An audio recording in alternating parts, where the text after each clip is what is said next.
I remember feeling in that moment when the paramedics were asking me all this stuff, I'm awesome.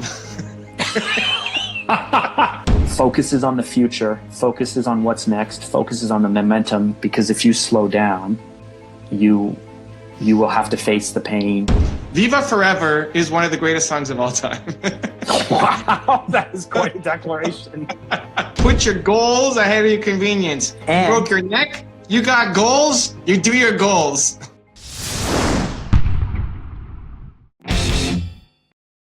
Welcome, everyone, to the Something to Prove podcast with Mark Drager and Evan Carmichael. Another week, another topic. We are going to cover off some fun things today. We're hopefully not going to get too serious, because I do know that the people in the live stream don't like it. One, when I play the pessimist, when I play the opposite to Evan's overwhelming positivity. But at the same time, I want to talk to you about some things that have happened. But you like it. You like being that guy. I do. I love playing devil's advocate. You just love it so much. So forget the live audience and be you, Mark. I was telling someone the other day about how when I could see the comments go by where they go, Evan, dump this loser and bring me onto the live chat. It'll be so much better. That's the best. That makes me so happy. I love it. But we're going to have our normal conversation. We're going to get into our 3 questions, and then, of course, we're going to get into listener questions as well. So Evan, just to start off with, for those on the podcast who haven't maybe caught up to what's been happening with you right over the last little bit. So for our listeners on the podcast, typically we record sometime during the week on Instagram, and then about a week later, the podcast is posted. Now, in the last week and a half, some major life-changing events have happened to you. What's happened? What's happened? So I was doing some medical research hacks, and I get queasy around medical stuff. And I thought I was going to vomit, and so I stopped. But instead of vomiting, I passed out. I fainted while I was sitting down. I've never blacked out in my life. I blacked out, and then I woke up on the floor, and I had hit my forehead on the drywall, hit the back of my head on the baseboards, sliced the back of my head open, and so they rushed me to the hospital. The guys, the ambulance and fire guys think I'm having a heart attack, so I'm sitting up, and do you have a history of heart attack? Have you had a heart attack? Tell me what's happening. And this is pretty amazing. I haven't told this part of the story yet. I'm sitting there in a chair. I've got like 8 different paramedic type people around me trying to say, okay, explain what's happening, what's going on. And as I'm sitting there, I feel everything start to go numb. So I'm sitting there and I'm explaining, okay, I'm feeling good, just a bit of a headache. Oh, wait, no, you know what? My left hand is starting to get numb. I can't feel my left hand, guys. I can't feel it. I can't feel my left arm. It's super numb. Oh my God, guys, my right arm right now is going really numb. And I wasn't freaking out. I'm just stating the facts. Okay, right arm's going numb now. And they're like, he's having a heart attack. He's having a heart attack. This is what the first responders are saying. Yeah. They thought I was having a heart attack. But you skipped over the part that, did you not wake up to find your wife Nina like freaking out, crying over your body because you had passed out? So I didn't know where I was. I woke up, didn't know where I was. I thought it was coming out of a dream. Like, why am I being woken up? I'm having a nice sleep here. What's happening? And then I'm like, oh, well, I'm on the floor. Oh, great. Oh, that's what happened? Can't laugh too hard because it hurts my shoulder. Right. We can laugh about it now because it's been a week and a half. And no, I'm laughing about it now. It hurts my shoulder. I'm sitting here with it's like hot back on. But yeah. Anyway, so woke up. Nina's crying. She didn't know what was happening. She's never seen me pass out. I'd never passed out. Anyway, so paramedics come, and I remember feeling in that moment when the paramedics were asking me all this stuff, I'm awesome. That is so, oh my goodness, we talked about reframing before. This is the ultimate reframing. You fall You This is pass the out, best. you hit your head, you're bleeding. There's Yeah. EMS and paramedics all around you. You're sitting in a chair walking through how your body is slowly going numb, and you're busy thinking, I am probably the best patient they've ever had. Of all time. I'm crushing this as a patient. I feel like I'm articulate. I'm explaining everything that's going on. I'm not panicking. I'm not losing my cool. I might be having a heart attack right now. This is the greatest thing. I'm the greatest patient of all time. Legit, this is what's going through my head as I'm explaining this. You're such a reframer. You're the king of reframing. It's great. And then they asked me to get up or something, and I go, oh man, guy, I'm really dizzy. I can't do that, guys. They put me on a stretcher. I go to the hospital. I had to run a whole bunch of tests, CT scans and MRIs and a whole bunch of different stuff. So I had a concussion. They put 3 staples in the back of my head because I had a huge gash from hitting the baseboard, cut my head open. I get those staples out next weekend or Monday, so that's exciting. And then I broke my neck. Of course, broke my neck. But you're also in Denver, right? Like you're not at home. You're on your tour. You're in a strange city, right? Like let's add to the mix the fact that you're not even home with family or friends or support or anything. Yeah, that's okay. Whatever. Most people, right? It's great. Most people who fall and break multiple parts of their body in this massively traumatic way might want to have family or friends around, but that's cool. You're in Denver. That's awesome. Yeah, whatever. I got Nina. That's all I need. Yeah, that didn't even cross my mind.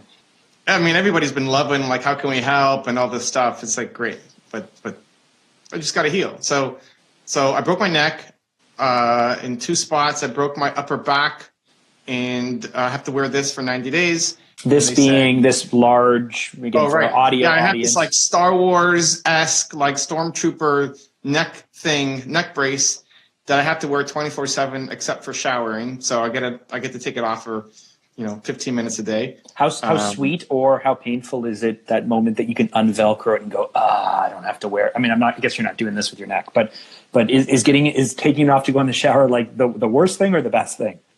It's actually the scary thing. I don't feel anything. My neck, it's my back that hurts. Like my right shoulder is killer.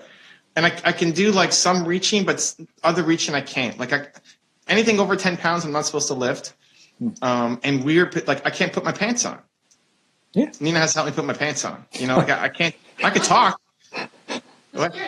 And the shirt. Yeah, but the pants is more embarrassing than the shirt.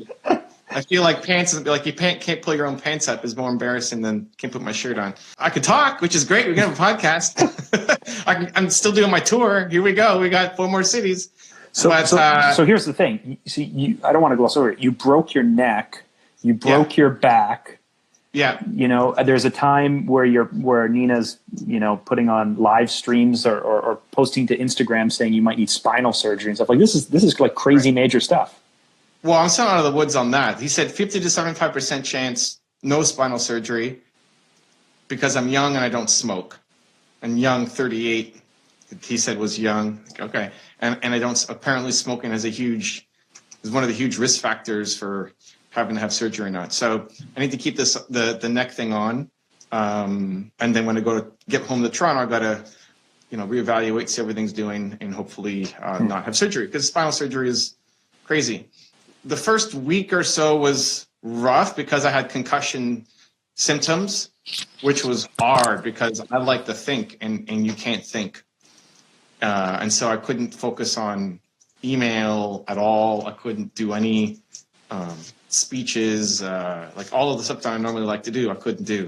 So just kind of sitting there like a vegetable watching, TV shows and League of Legends and stuff. Other people's ideal vacation for me is like, this sucks. You mean it's the best? Yeah, it's the best. And then now I can think clearly, which is great. Now I just have to deal with physical pain, which isn't as bad as I would much rather have physical pain than mental fogginess any day of the week. Well, I want to circle around on the concussion, because that's actually what I want to talk to you about is just as an entrepreneur being able to work through these crazy life-changing moments that get thrown at you that you can't prepare for. But before I do, I just want to share, I was pulling our questions, our fun questions, and I was researching some fun questions we can ask. And one of them was, when was the last time you had a major facepalm moment? And I thought, no, I can't ask Evan that because it might be too fresh. I don't care. Facepalm moment. When you embarrass yourself? Yeah, like when, yeah, exactly. When was the last time I embarrassed myself? Probably the I love hug at Tony Robbins with Mark Drager. That was great. So I decided you don't think like randomly falling out of a chair, breaking your neck, and scaring everyone in your entire community and life is a facepalm moment? Is embarrassing? Oh, I don't know. I don't think it's embarrassing. I thought facepalm was like embarrassing. It was like a screw up. Maybe, sure. Yeah. But it's out of my control. Like, I didn't expect it. You know, like I know I'm queasy with medical stuff, but I never passed out. I thought I might just vomit. So I'm okay. I mean, and I'm still doing videos in my undershirt because all I can put on. And like, you know, this thing is super giving me double chins and all this stuff. It's great. I mean, still film. Let's go. I'm not embarrassed. So embarrassing was more like what the Tony Robbins hug. I love hug. I love hug. I love, yeah. But screw up, I guess. Sure. If you want to count that as my most recent screw up. Sure. But you're doing okay? I was doing pretty good today. I lifted some books to make this. I'm putting my phone on a book. I know you shake your head. Nina's giving me crap all the time because she wants me to ask her to do everything, but she's already doing everything, so I feel bad. Now, one thing I do know, having talked to Nina a lot more recently, is she will tell you that I'm upset with you when I'm not upset with you at all. If she's upset with you, she will say, Mark's upset with you too. She's upset with me all the time because I'm always doing stupid stuff. Okay. Yeah, no, but Nina's taking on like everything. She's driving everything. She's pulling up both of our pants. You know, she's doing everything. So anyway, like I can't get 5 books and I picked them up and pulled my back a little bit just to set up for this Instagram live podcast thing. Mm-hmm. She had the right to be upset, but I also kind of fight against the rules anyway. So. Well, there you go. Yeah, I know you wanted to we'll do a future episode on rule breaking. I do have that on my list. But, you know, on the previous podcast that I did, which you hated the title of, so I won't mention, but I hosted a podcast for about a year. And it was brutal. It was the best. It's the best. I spoke to a friend, who was diagnosed with a pretty rare form of cancer in his early 30s. And he was running this business and growing this business. And so I'm fascinated by how people in leadership positions, people of strength, people of character, get thrown these things that you can't foresee and you can't plan for. And I'm fascinated and inspired by how they work through it. Because I feel like personally I haven't been thrown many of those types of challenges, and I'm not sure how I would handle it. And so when I think of what happened to you, like what happened to my friend Chris, you know, you wake up one morning and it's 8 a.m. or 9 a.m. and you're doing some research and you have your day ahead of you and it's Nina's birthday and you have all these great things planned. Yeah, it was on Nina's birthday too. That was great. Next thing you know, you open your eyes and you have 8 paramedics over you and your wife's screaming. And then suddenly, you know, you have a whole day ahead of this. And now this isn't the most life-changing event that you can't reclaim your normal, because I think you will, and you're strong and you're positive and all those things. But I'm fascinated how you think you or others work through these things that you cannot plan for or expect. I mean, I don't want to be a downer here. I'm amazed that people, that you have the ability to still focus on the things that I think I would stop caring about if I was really scared about these other things. One, I mean, I'm still the same person. We're going to get up. We're going to go crush it. Right? Just in slower ways than we were capable of. If I look at, so for example, the tour, like people said, you're going to cancel your tour.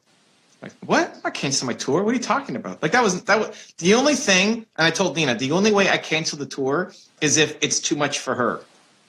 Like now she's got to drive. Now she's got to do, I can't carry any luggage. Like I can't do anything. I can just talk. That's it. And so if it's too much for you, Nina, then we'll go home. if you can handle it, then we keep going. In Denver, we had to cancel the event because I was in the hospital that night. But I told Nina, you know what? Let's have everybody. Here's how I thought. Let's have everybody like tomorrow. Let's have everybody at our place. I'm surprised you didn't invite them to the hospital. Listen, I was on the verge, dude. I was on the verge. Tomorrow, let's give everybody a refund back, and tomorrow let's have them come over to our place, and we'll just do a Q&A, whatever, just something, because I hate disappointing people, right? Letting people down. And then we get out, and the doctor's like, you can't do any, you can't spend any time thinking. You have a concussion. I passed the test. Plus, it seemed to become evident to you that you actually couldn't do any thinking. You look pretty foggy. The doctor didn't want to discharge me the next day. I'm not staying here another day. It's crazy.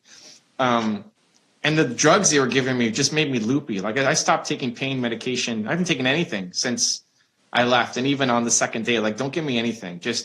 Unless I need it, don't give it to me.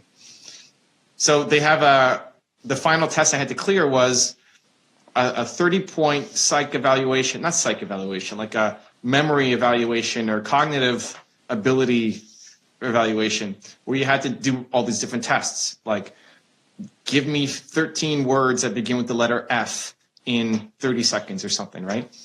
And my first one was fava beans. And she's like, nobody's ever said that. Yes! They probably say fire truck or something, right? I was like, yeah, baby, fava beans, number one. And you have to name what these animals are. You see pictures of lions, and you have to draw letters and make connect the dot kind of stuff. You crushed it.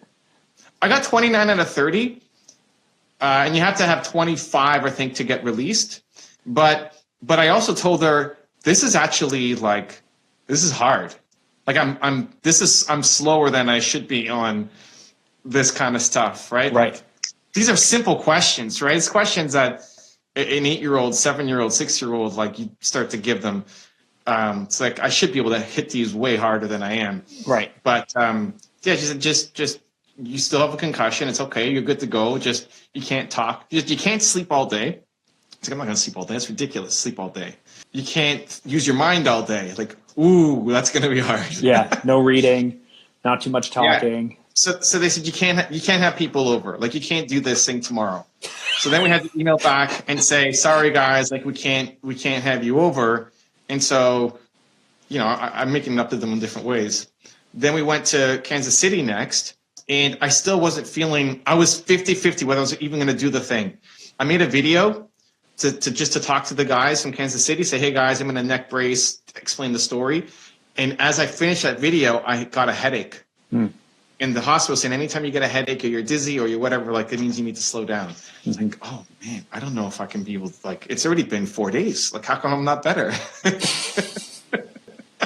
You want to be better right away. Yeah, the brain fog, right? Come on, we got to do this. And so I said, I don't know if I'm going to be able to do this. So then give me until the afternoon. I did it again in the afternoon, and I felt, okay, I can make that video. So basically, I told them, we're going to refund everybody the money from tonight's event. Mm-hmm. I'm still going to show up. Mm-hmm. I can't go for 3 hours. Physically, I'm probably going to wear down super quick. But I'll go as long as I can. We'll just do Q&A. And we all booked this time anyway. You have this hotel room. Come on out. And everybody came out. And it was pretty awesome. And we went for about an hour and a half. And I went probably half an hour longer than I should have. Mm-hmm. I saw you that night on the live stream. Dude, what shocked me was I'll stay with entrepreneurs and help them and not feel pain. I forgot that my shoulder hurts, but after this, it's probably going to hurt like crazy. I have this weird, I just get in the zone and I forget to go to the bathroom and eat and forget pain. I started feeling it after an hour. Wow, I'm slowing down. What's happening? This is crazy. Which freaked me out. Anyway, I kept going a little bit, and it just because. And then Nina pulled the hook, and she's like, "Okay, that's it. Okay, picture time. Okay, sign books, pictures." I picture her flashing the lights. She comes in, she starts flashing the lights. Music's on. Here's the thing. I knew her tell. See, she was looking at my lips. When my lips got dry, and you're licking your lips. She was going to pull me. Yeah, so I kept drinking water. rule breaking. So then, but that was fine. Kansas City, and then we did. What was after Kansas City, Nina? Was it the one we just did? Come on, you should know this. We just came from Minneapolis. Yeah. So then we did Minneapolis, and I'm worried, like, oh man, I don't know if I could do. We have to do the same thing. Like, do I refund everybody? But I was starting to feel better, and this was an awesome moment in Minneapolis. I have to sit with a pillow behind me. Like, I can't sit up straight for any kind of extended period of time because my whole body starts to hurt. The whole upper back starts to kill. So I always have to be leaning against something. So my mind was starting to come back, but then I'm sitting in the middle of the room on this high chair, and Nina's like, "Is your back okay?" Like, I don't know, it's starting to get a little, because I had no back support. So she said, somebody in the audience who drove from Winnipeg, Manitoba to Minnesota, 9 hours. Wow. Said, "Why don't you put your chair against the back wall?" Said, "I can, but then I'm going to be like 30 feet away from everybody." So they all just came close.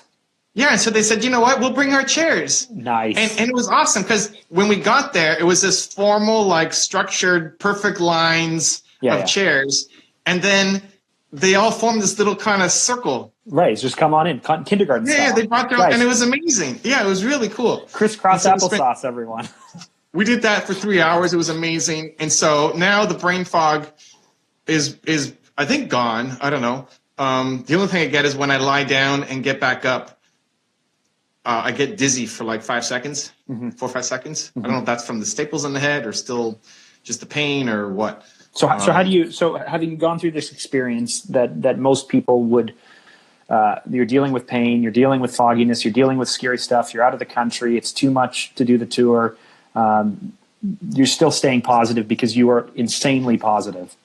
But if you weren't insanely positive, what would be your advice to someone who has to stay positive? I don't know. I mean, I default, like, we're dancing, I'm making jokes, we're having fun, we're putting on music. I'm still the most optimistic person in this household here. By a long shot. I agree. What's up with the music selection? I'm listening to a story, and you're in the truck today or yesterday. Okay. And you're playing "I've Got the Whole World in My Hand." Is that like on your playlist? He was sleeping. That was great. You put on like a lullaby. He passed out, and so we filmed it. I got the whole world. I can't world in his hand. He's got the whole wide world. Listen, it's happy music. You're gonna hang around me. You're gonna get happy music. That's what it's all about. There you go. I don't know. Like I think it's also doing work. Still, is doing work that you love. If I was an accountant, I would hate it. Mm-hmm. If I had Danny's job being a video guy, I would hate it. And like, you look for, I would look for any excuse. Like, oh, sorry guys, like I broke my fingernail, got to go home. You know, broke my neck, can't do it. Right? Broke my fingernail, I'm going home. Right? I would find any excuse, but like this is healing for me. This is the best part. Yeah. For me, what I'm going to do at home? I'm going to sit on the couch? No way, man. I'd much rather be out. So if I'm sitting, I'd rather be sitting talking to entrepreneurs and just sitting doing something else. So when you align your purpose and your passion and the work that you do, and you're in the position where you've got those things figured out, then when life does throw you these big swings, you're either one, comfortable enough to step back and give yourself some time and some grace, but two, you can't wait to get back to it because you just want to get back to the stuff that you love doing. You know, I'm thinking this out now in real time. I'm rendering it out in real time. Maybe the secret isn't to prepare for the bad things. It's to actually focus on your purpose and your work and align those things now. So later, when the surprises happen, you just can't wait to get back to work if you can. Yeah. I mean, how are you going to prepare for it? Like, you can't prepare for this. Friday afternoon, my daughter's walking home from school, and she's on the sidewalk. And where we live, the sidewalks are maybe 20 feet from the road. A man has a medical condition as he's driving his truck, and he leaves the road, and my daughter's back is to the truck, and it passes 5 feet away from her and crashes into a pole in front of her. Just, totally random. Truck fills with smokes. People stop. They pull her out. She's in shock. My daughter's 12. And a few minutes later, some people say, "You can go home, little girl. You're safe." So she comes home around the corner, like 3:30 on Friday, and she's like, "Oh, I just almost got hit by a truck, and then it crashed into a pole, and I don't know if the man is safe." And I said, "What are you talking about?" So we go around the corner. All the adults are gone. The man has left. He's walked off. Police, fire, ambulance, everyone shows up, and my daughter is the only witness. But as she's I thought she was overreacting. But as she's walking through, I was standing here, and there's this truck that has been completely totaled. It was going 40 miles an hour, around 70 kilometers an hour, as it hit this pole. And you could see the tire tracks of where she was standing. It was like 5 feet away. So like, I had told you just the day before, like, hey, those Instagram things of you was like the scariest moment I've seen in a long time. Friday afternoon, like realizing just how close things were was the scariest moment. Like, luckily we're on, my daughter's working through some stuff and she has some nightmares and she's speaking to some people, but the man is safe. My daughter's safe. It all worked out. But 5 feet difference could have put me, I was thinking about it all weekend, like, I don't know how passionate I would be about my company if that truck was 5 feet, over, do you know what I mean?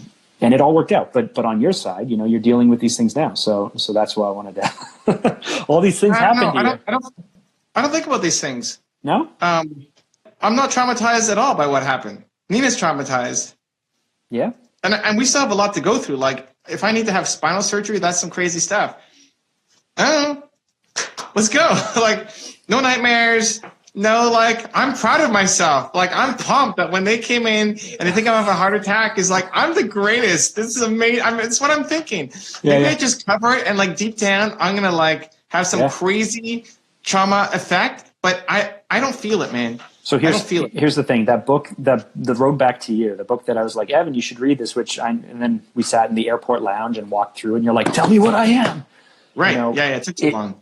That's fine. But the Road Back to You is based on this thing called the Enneagram. The reason I say you're a reframer is because in that book they talk about how, your personality type focuses on the future, focuses on what's next, focuses on the momentum, because if you slow down, you will have to face the pain. You will have to face, like, whether you believe it or not, whether, you're the super healthy version of it. So those negative things may not come, but you're focused on what's next. Because if you have to stop and just sit in it, then maybe the worry or the fears or the pain or any of those things you might have to work through them. You might have to face them. The thing that I'm facing is I feel like I've been a terrible communicator. All these people who I work with, my agent, Steve, like all these people, they're like, what do you mean you're not going home? Like, you're a nut. You're crazy. Like, do you not know me? I don't understand.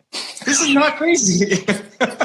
Am I that bad at a communicator? Like, how is this some extraordinary thing? Let's go. Like, for me, just feels normal. Dude. I feel like I've like really Evan, sucked at communicating who I am. Yeah. When you're at a live event and you say, well, I'm a strange duck. Maybe you don't have to be a strange duck. No, you were insane. You are crazy, right. Like aspirational and inspirational and positive and all those things, but you are not normal. Yeah. Sure. I get normal. That. I hear, yes. And I expect that from like people at my workshop tomorrow in Milwaukee. Great. Like they don't have as much context, but people who I work with, like, come on, man. I never thought you were going to stop. I was, listen, the post that Nini was posting where you were just laying in the hospital and you couldn't talk and you weren't saying anything, like that was scary stuff, man. But later when you were like smiling and laughing, like towards the end of the day, I was like, okay, Evan's fine. He's going to be great. I was more worried about, Nina. I was more worried about, like the people Nina's behind. The real story here. Yeah. You should have a podcast just with Nina, Mark and Nina. What will we talk about? Talk about food and I have the best Nina story. Are you ready for this? I don't know if she can hear me. Yeah. Can she hear me? She can hear you. She's hearing. She's listening. So my birthday is on Friday, and you guys invited me for hot pot back in December, but it was like 3 hours before dinner time on like a Saturday in December. You bailed on us. I not bailed. I have family. I have kids. I can't like be like, oh yeah, like in December with how busy things. So anyway, I never been to hot pot. People think big. Say yes, Mark. Say yes. Yeah. So abandoned my wife, abandoned my kids and my family and everything. Anyway, so I really wanted hot pot. I've never had it before. I'm like, I'm in it. So I text Nina. I was like, hey Nina, I'm looking for that hot pot place. It's my birthday. We'd like to go out for dinner. And so I saw her text back a link, and she said, go to this restaurant. I said, great. So I send it to Jacqueline. I don't look at it. I just go, great, fantastic, because Nina's recommendation is like really high. So I send it to Jacqueline. Jacqueline says, oh yeah, I booked the reservations. Fantastic. So we drive down to the Danforth on Friday, and we walk into the restaurant, and it's not hot pot at all. I'd been telling everyone hot pot. We're going for hot pot. I told my friends who invited them to hot pot. It was a great Thai restaurant, but and then I reread the string, and she said, "Oh, Mark, do you like Thai? You should go to this restaurant." I didn't really read it properly, so we get there. Sure. I walk in, and I'm like, Jacqueline, this isn't hot pot. We have to leave. So I pull out my phone to find like hot pot, and the people are like, come in, sit down, because there's a reservation for 4. The place is packed. They've been holding the table for us. So we sit down. I was like, I was like, this isn't hot pot. I want hot pot. We're leaving right now. So then they come and bring us drinks, and I was like, so then we have to stay. It turned out like it was the best. Good? It was the great food, great atmosphere. It was so much fun. We stayed there until like 10 o'clock. Like they were asking us to leave basically. It turned into like the best night, and it was super unexpected. Nice. But mostly I was like, I really want hot pot. Well, when you come back, or maybe when Cleveland, I come back, when you come Cleveland back. hot pot, huh? Do you think Last stop of the tour, Cleveland. Do you think they have hot pot in Cleveland? I don't know. Probably. Nina will look it up. No, I wouldn't recommend it. All right. When we get back to Toronto, we'll celebrate the Yes. end of the tour with a hot pot.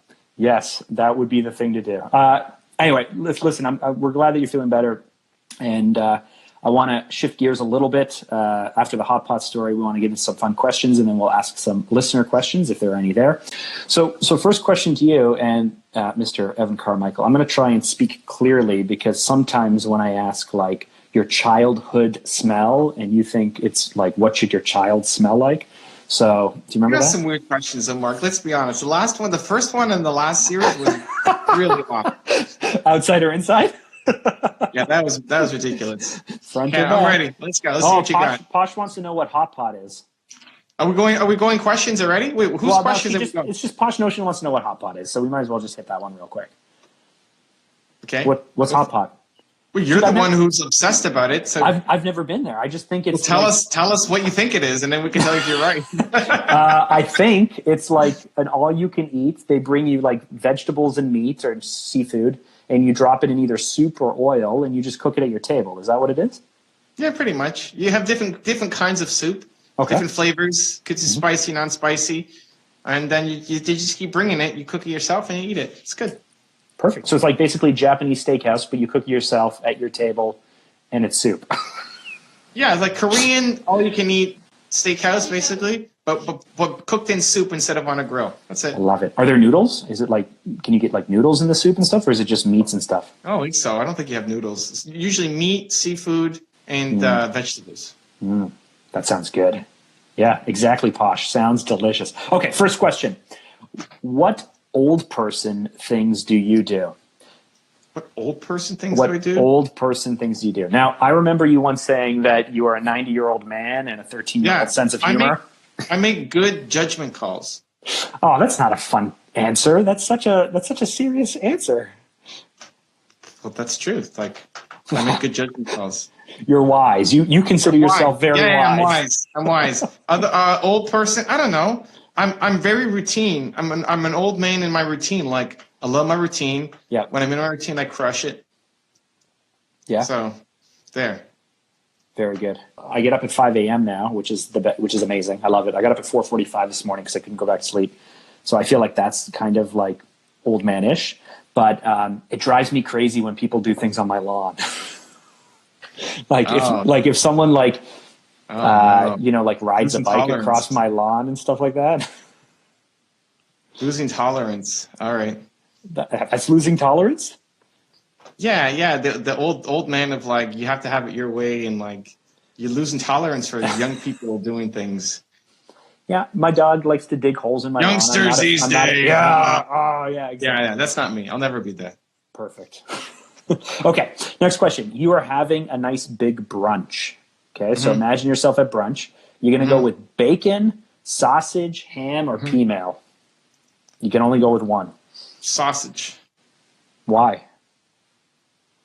It tastes the best. You know, Tim Hortons here, their farmer's wrap is supposed to be with Swiss cheese. That sounds crazy. And when I got it, they gave me just regular cheese. So I'm not happy about that. Okay. Yeah. How is American Tim Hortons? It seems like it would be different or weird. Not good. No, it's not. I had to apologize to a guy in the store today. He's from he was ahead of us in line. He's in Minnesota. He's got his Green Bay Packers. Green Bay's in Wisconsin. Yeah. They're close enough. So he's got Minnesota's Vikings, right? No, he's got a Green Bay Packers hat on, but he's not super familiar with Tim Hortons. There's only like 15 or something in the state of Minnesota, but it's more than like Chicago has 0.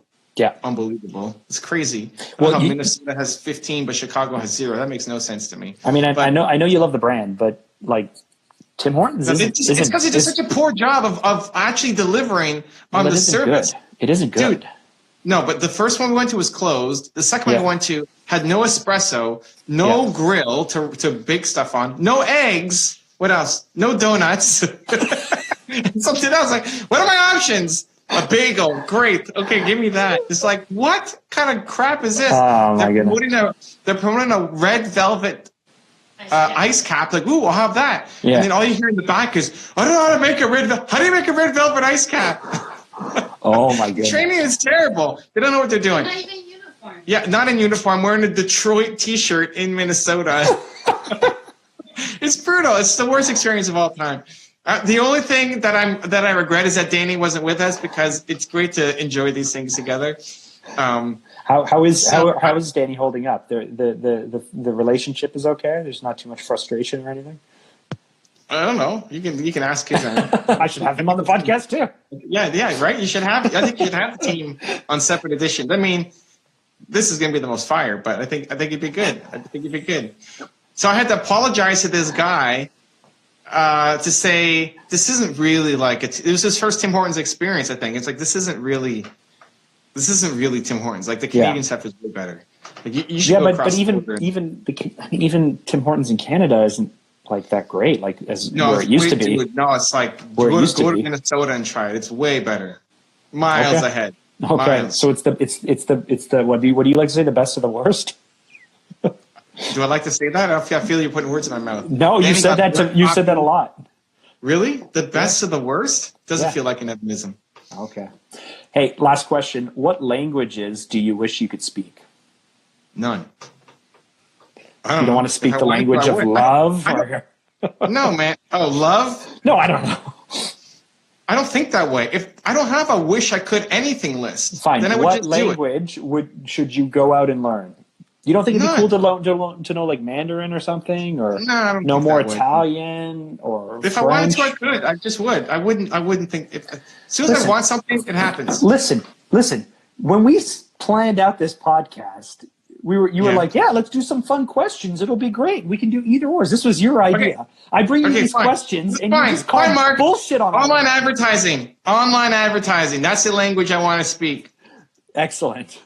Okay, I'm working on it. When I get home, that's what I'm learning. Excellent. French. Next week, you're going to come up with these questions, and each time you ask them, you go, "No, that's a stupid question." No, I didn't say any of these were stupid questions. The last one, that was a stupid first question. Etc. I don't write these questions. I research these questions to try and evoke something out of you. And right now, what I just evoke out of you is that's stupid. So far, that you're the one you've loved the most is pasta. Which is your favorite pasta? That was last week. Yes, I know. Rigatoni. The fat noodles, a little bit longer. Did I say that last week? Yes, your mom used to make nice. them. Okay, I'm consistent with myself. Well, 2 weeks ago. Pre-concussion. Pre-concussion, Evan liked rigatoni. Post-concussion, Evan still likes rigatoni. Still likes rigatoni. And it was a fast answer, so good. I still got it. I'm happy with that. Awesome. Let's jump into some... The questions are okay, Mark, but, we could just level up a little bit. So. Okay, so quick, you hit me with an either or then that you think is a better question. Go ahead. I'll give you time. I don't know. Do it. Spice Girls or Backstreet Boys? Oh, that's a great question, actually. I would go with Backstreet Boys. You came up with that. That's fantastic. I would go with Backstreet Boys. It's actually hard to answer.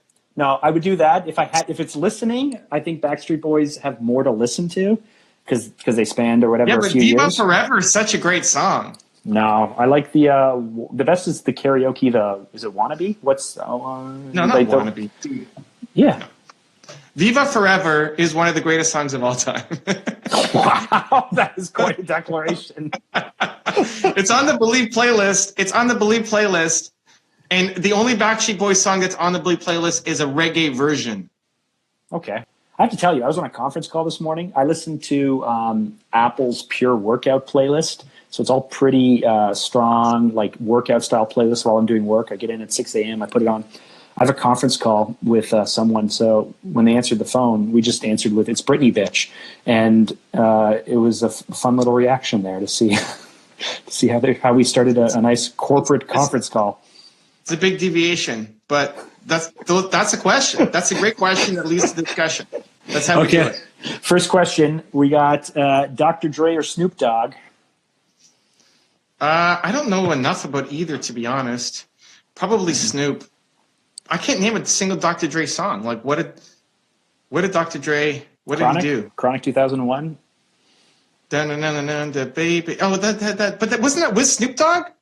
I don't know what you're talking about right now. No, what's the song? What's the song DJ Duck turned into like a bachata song?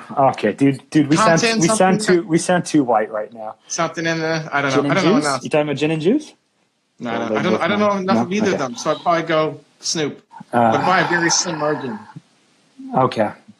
But Chronic, wasn't Snoop in Chronic?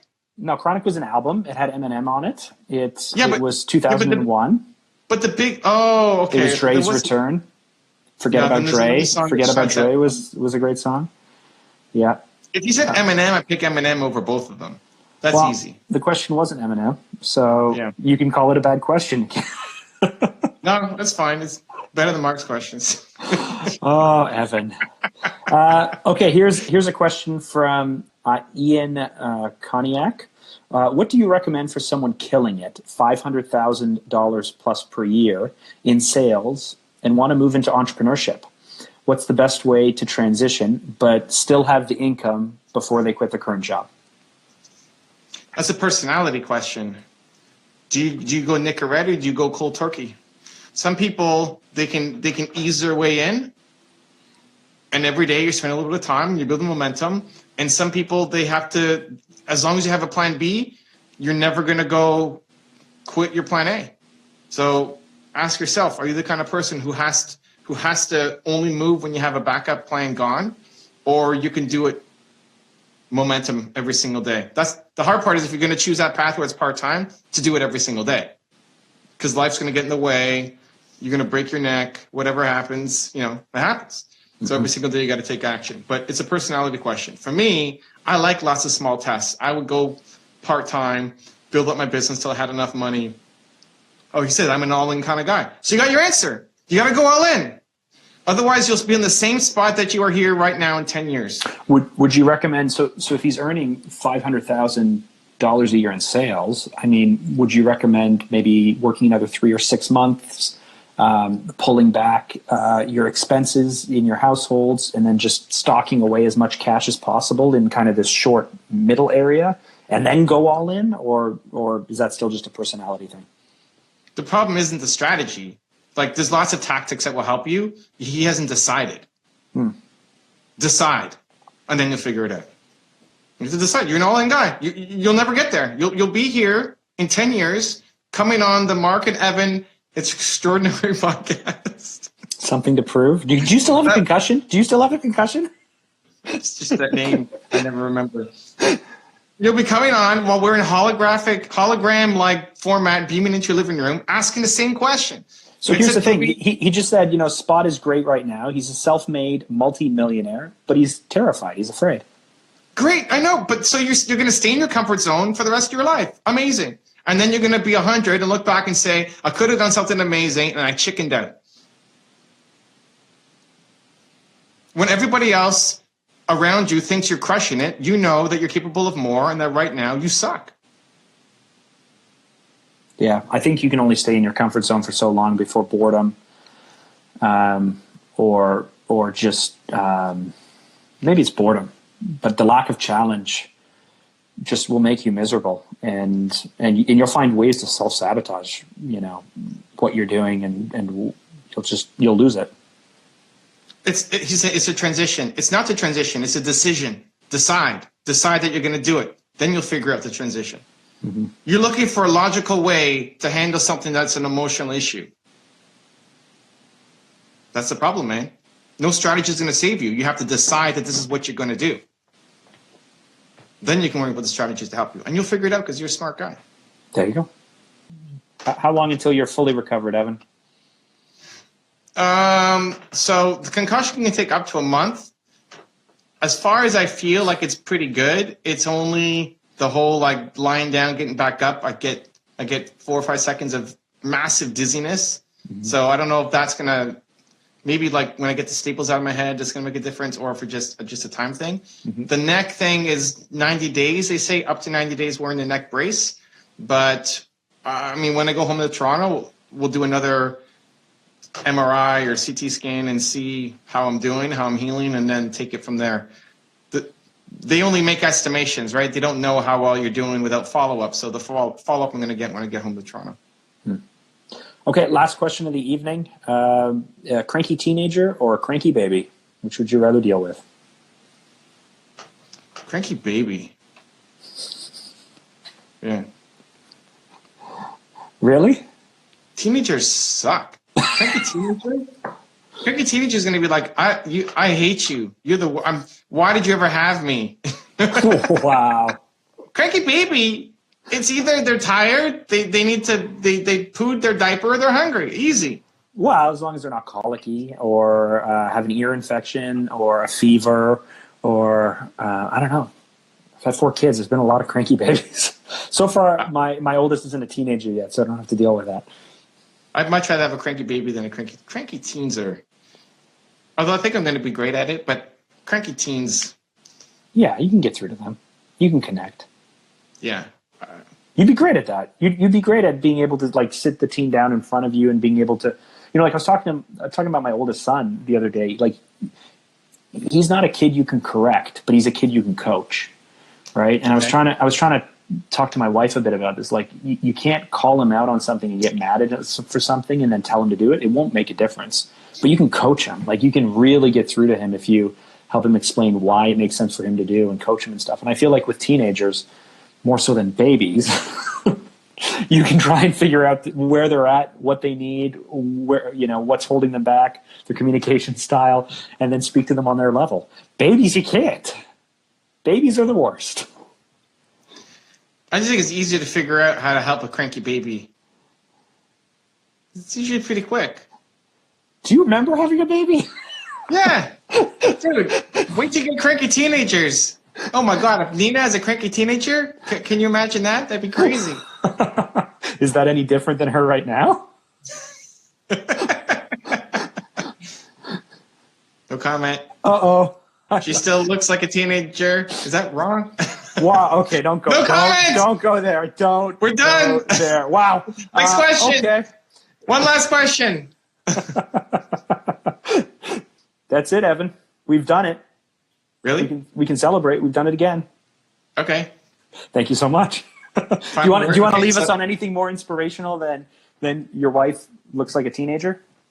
Wow. Well, I was hoping to avoid that and go to another question. I feel like it's great, but then also, it's legal after 18, 19, right? Oh, so let's go there. Just stop. I don't know. Am I blushing? You're making me very uncomfortable right now. I feel like SWAT is about to come, like breaking through. Or what's that show where the reporter comes out and the camera crews come out and they all try to attack you? I have no idea. I don't watch TV. Washington Oceans is coming to Cleveland. Mark Drager's coming to Cleveland. Yes. It's going to be a festival in Cleveland. Yeah, Come to the April 9th. Cleveland Festival. April 9th in Cleveland. Listen, it's the only reason, I apologize to everyone in Cleveland, but it's the only reason to go to Cleveland. It's because Evan Carmichael is going to be there. So I'm bringing Louis with me as well. Really? Which Louis? Your guy or our friend? My guy. Okay, good. Do you want me to try and get our friend to come? Yeah. I asked him. I asked him, but I don't know. You got to put your goals ahead of your convenience. Right? Yes. That's it. That's the inspiration to end this podcast on. Put your goals ahead of your convenience. And you broke your neck. You got goals. You do your goals. There you go. And if you want to meet Evan Carmichael in person, come to Cleveland because he's going to be on for 7 hours straight. Wow. And that is an Evan Carmichael guarantee. Wow. Wow. That's payback for the other day you telling me that a Mark Drager guarantee used to be meaningless. It was. It's not payback. It's true. And then I gave you like the greatest compliment of all time after that. You said, and now it's better. I didn't say now it's better. No. You got to watch that whole thing back. Somebody said, what book should I read? And Mark gave some book. And I said, if Mark Drager recommends that book, then you need to go read it. I haven't read it, but if it's coming from Mark, you need to go read that book. Now, Mark Drager guarantee used to mean garbage. But now it means something and I made like Japan, like made in Japan used to be crap until Akio Morita and Sony made it like the greatest stamp of quality in the world. What are you talking about? I give you like the greatest compliment and then you want to shove it in my face and say I screwed you over. Unbelievable. You gotta go back and watch that live, man. That was very complimentary towards Mark Drager.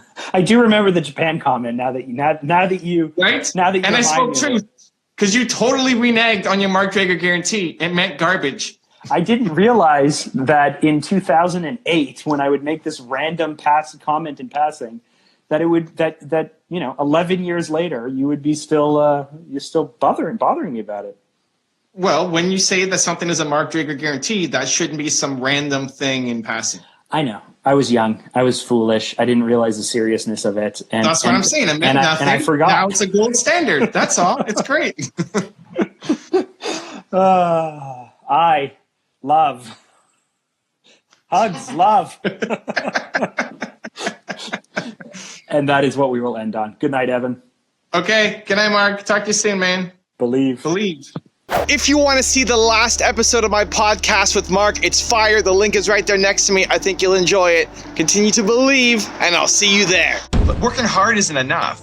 There's lots of people who work hard and never make money.